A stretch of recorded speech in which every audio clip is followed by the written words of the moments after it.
नमस्कार, स्वागत है आपका आर्डो न्यूज में। मैं हूं आपके साथ रिंकी वाजपेयी। हल्द्वानी में नैनीताल दुग्ध संघ लालकुआं की 73वीं सामान्य वार्षिक निकाय की बैठक आयोजित हुई, जिसमें दुग्ध विकास मंत्री सौरभ बहुगुणा ने शिरकत की। आइए देखते हैं दुग्ध उत्पादन मंत्री सौरभ बहुगुणा ने क्या कहा। एक कोशिश है कि जब से मैंने मंत्रालय संभाला है, मेरी ये कोशिश रही है कि जो हमारे दुग्ध पालक हैं, जो पशुपालक हैं, इनको सरकार राहत देने का काम करे। और जब मैंने कुछ समीक्षाएं बैठकें करी तो उसमें बहुत सारी ऐसी कमियां दिखी जिससे हमको लगता है कि अगर हम पॉलिसीज़ में कुछ अच्छा करें तो हमारे पशुपालकों को भी फ़ायदा होगा, दुग्ध पालकों को भी फ़ायदा होगा और हमारे उत्तराखंड का जो ब्रांड है आंचल, उसका भी फ़ायदा मिलेगा। तो हमने कुछ पॉलिसीज़ कैबिनेट में लाने का काम किया। सबसे बड़ी पॉलिसी जो उत्तराखंड में हम लाए हैं वो 50% भूसे पे सब्सिडी दी है, क्योंकि भूसे के रेट बहुत ज़्यादा बढ़ गए थे, जिससे हमारे पशुपालकों को समस्याएं हो रही थी। उसके बाद हमने साइलेज पे जो हमारे पशुपालक जुड़े हुए हैं सोसाइटियों के द्वारा, हमारे दुग्ध सोसाइटियों के द्वारा 53,000 ऐसे लोग उत्तराखंड में जुड़े हैं, और उनको हमने 50% से 75% साइलेज पे सब्सिडी देने का काम किया। प्रोत्साहन राशि जो पिछले साल की फंसी हुई थी उसको हमने एक मुश्त 22 करोड़ रुपये रिलीज़ करने का काम किया जैसी सरकार में आए। और जो अगले इस साल की जो प्रोत्साहन राशि है 4 रुपये 22 करोड़ रुपये, वो हमको इन एडवांस हमने सरकार से बजट में ली है, तो ताकि हमारे दुग्ध पालकों को और पशुपालकों को कोई प्रॉब्लम ना आए। उसके साथ साथ जो हमारे बहुत बड़ी सोसाइटी, जो सबसे बड़ी सोसाइटी हमारी है वो नैनीताल दुग्ध संघ है, और नैनीताल दुग्ध संघ को आगे बढ़ाने के लिए, उसकी क्षमता बढ़ाने के लिए 61 करोड़ रुपए हमने केंद्र सरकार से दिलाने का काम किया है, और उसका टेंडर होने वाला है बहुत जल्द, उसका हम शिलान्यास करेंगे। चंपावत दुग्ध संघ को बढ़ाने के लिए हमने 7 करोड़ रुपये वहाँ पे क्षमता बढ़ाने के लिए रिलीज़ किया है। तो एक कोशिश है हमारी कि उत्तराखंड के जो पशुपालक और दुग्ध पालक हैं उनको लगातार सरकार उनके साथ खड़ी रहे। देखिए, मेरा मानना है कि उत्तराखंड जो हमारी परिस्थितियां हैं उत्तराखंड की, जो पर्वतीय क्षेत्रों की स्पेशली, उसमें ये 3 विभाग जो मेरे पास हैं, दुग्ध विकास, पशुपालन और मत्स्य पालन। इस दौरान बैठक में जिले की सभी दुग्ध समितियों के दुग्ध उत्पादक भी पहुंचे। दुग्ध उत्पादकों ने पूर्व में ही कई घोषणा को लागू न करने को लेकर जमकर हंगामा काटा। कई दुग्ध उत्पादकों ने दुग्ध मंत्री के समक्ष नैनीताल दुग्ध संघ के प्रबंधन पर उनकी बात न सुनने का आरोप लगाया। हंगामा करने वाले दुग्ध उत्पादकों का कहना था कि पूर्व में दुग्ध मंत्री द्वारा प्रोत्साहन राशि बढ़ाए जाने की घोषणा की गई थी, लेकिन अब तक उसमें कोई अमल नहीं हुआ है। आइए सुनते हैं इस बारे में दुग्ध उत्पादकों का क्या कहना है। कुछ सुनवाई नहीं हुई। पिछली बार रेखा आर्या जी ने कहा था कि हमने आपकी प्रोत्साहन राशि 4 रुपए से 5 रुपए कर दी है, और अभी तक उसकी कोई सुनवाई नहीं हुई।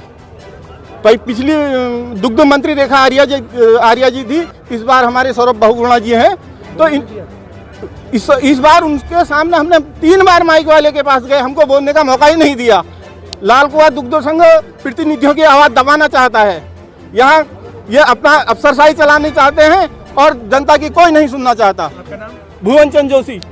क्या सुनवाई नहीं हुई आपकी? सर, एजीएम में कुछ भी बात सुनने नहीं दी गई है। जितने भी यहाँ पर उत्पादक बंधु आए थे उनकी किसी की बात ना सुनी गई है, जबकि सरकार हमारे आगे आई थी और सरकार के आगे हमारी बात रखने का कोई मौका नहीं दिया गया। हमने अभी मंत्री जी से जवाब किया है कि आप क्या कहते हैं, जो पिछले वर्ष माननीय मुख्यमंत्री ने घोषणा की थी कि प्रोत्साहन राशि जो राज्य सरकार की ओर से दी जाती है उसे 1 रुपया बढ़ाएंगे, मगर आज वाक्य में ये जुमलेबाजी थी या तो सरकार की, हो सकता है चुनावी घोषणा, मगर वो गंभीर है तो उन्होंने धरातल पर क्यों नहीं उतारी, हम ये पूछना चाहते हैं।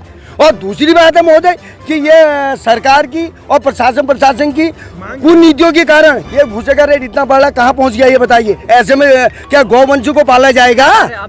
हम चाह रहे हैं सर, इस पर भूसे पर जो पहले बाहर जाने में रोक लगाई गई थी पूर्व मुख्यमंत्री हरि रावत के द्वारा कि केवल कृषि कार्यों में यूज होगा, और आज भी वही भी इस पर बैन लगना चाहिए, जिससे कि हम काश्तकारों को आराम से ये भूसा वगैरह मिले।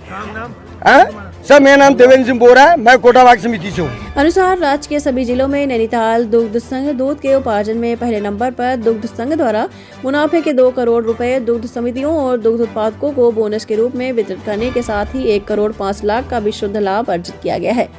वह नैनीताल दुग्ध संघ के अध्यक्ष मुकेश बोरा ने क्या कहा, आइए सुनते हैं। देखिए, वर्तमान में नैनीताल दुग्ध संघ पूरे प्रदेश का सबसे बड़ा दुग्ध संघ है, और पूरे प्रदेश के दुग्ध उत्पादन का 50% से अधिक का उपार्जन नैनीताल दुग्ध संघ का है। और ऐसे ही मार्केटिंग में भी जो टोटल मार्केटिंग है उसका 50% से ऊपर नैनीताल दुग्ध संघ विपणन भी कर रहा है। और मैं आपके संज्ञान में लाना चाहता हूं कि हमने लगभग 2 करोड़ रुपए अपने लाभ में से उत्पादकों को ट्रांसफ़र करे हैं प्रोत्साहन के रूप में दिवाली पे, और उसके बाद भी लगभग 1 करोड़ 5 लाख रुपया हमारा शुद्ध लाभ रहा है, और उसका आज हमने सदन के पटल पर बजट को रखा है। और निश्चित रूप से 10% की ग्रोथ पर्वतीय क्षेत्र में उपार्जन में है और जो ऐतिहासिक है, जहाँ पूरे प्रदेश और अगल बगल के राज्यों में दूध में नेगेटिव उपार्जन है, लेकिन पहाड़ के 5 ब्लॉकों में 12% का ग्रोथ है और टोटल में हम पिछले बार से 2% की ग्रोथ में वर्तमान में हम चल रहे हैं। लेकिन बोरा जी, कुछ दुग्ध उत्पादकों ने यहाँ पे कुछ हंगामा भी कराया। उन्होंने कहा कि हमारी सुनी नहीं जाती। पिछली बार 5% की कुछ बढ़ोतरी की बात मंत्री जी द्वारा की गई थी, लेकिन अभी तक उसकी कोई मांग पूरी नहीं हुई। देखिए, निश्चित रूप से मैं कह सकता हूँ कि 29,000 दुग्ध उत्पादकों को लाभ देने के लिए मैं और मेरी प्रबंधक कमेटी और दुग्ध संघ के सभी अधिकारी कर्मचारी निरंतर प्रयास कर रहे हैं और जिसका परिणाम आपके समाचार पत्रों और मीडिया के द्वारा भी आपने देखा है कि 6 माह में 4 रुपये की